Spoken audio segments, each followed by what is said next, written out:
கர்த்தருடைய நாமத்துக்கு மகிமையுண்டாவதாக. இன்றைய வார்த்தை யாத்திரையாகமம் 14:14.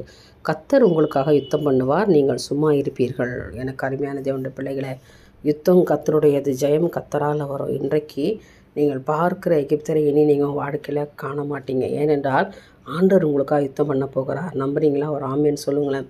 நிச்சயமாக தேவனுடைய கரம் உங்களோடு இருக்கிறது என்பதை இன்றைய தினம் நீங்கள் காண்பீர்கள். கர்த்தர் சொல்கிறார், நீ சும்மா இரு மகள், அமைதலாக இரு, பொறுமையாக இரு. உனக்கு முன்பாக இருக்கிற சத்துருவை நான் முறியடிப்பேன்.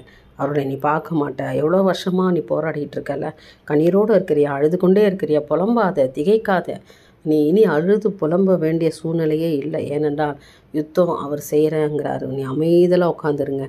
கர்த்தர் உங்களுக்காக யுத்தம் பண்ணுவா, நீங்கள் சும்மா இருப்பீர்கள். ஏனென்றால் இனி வரும் நாட்கள் ஆண்டவர் உன்னை கண் கலங்கி இருக்க விட மாட்டார். அவர்கள் கண்களுக்கு முன்னாக உன் தலையை உயர்த்தி உன்னை மேன்மைப்படுத்தி உனக்கு ஒரு ஆசீர்வாதத்தை தேவன் கொடுப்பார். உன் கவலை, துக்கம் எல்லாவற்றையும் தேவன் எடுத்து போடுவார். இந்த நாடில் இந்த வாக்குத்தத்தத்தை விசுவாசித்து ஜெபம் பண்ணுங்க. யுத்தம் என்னுடையதெல்லாம் ஆண்டவரே, நீங்கள் எனக்காக யுத்தம் பண்ண போகிறீங்க, சத்துருக்கிட்ட நீங்கள் யுத்தம் பண்ணுங்கப்பா, நான் உங்களுடைய சமூகத்தில் உட்கார்ந்துருக்கிறேன்னு சொல்லி ஆண்டவரை நோக்கி பார்த்து ஜெபம் பண்ணுங்க. நிச்சயமாக கர்த்தர் இன்றைக்கு ஒரு அதிசயத்தை செய்வாராக. தேவனுக்கே மகிமை உண்டாகட்டும். ஆமென்.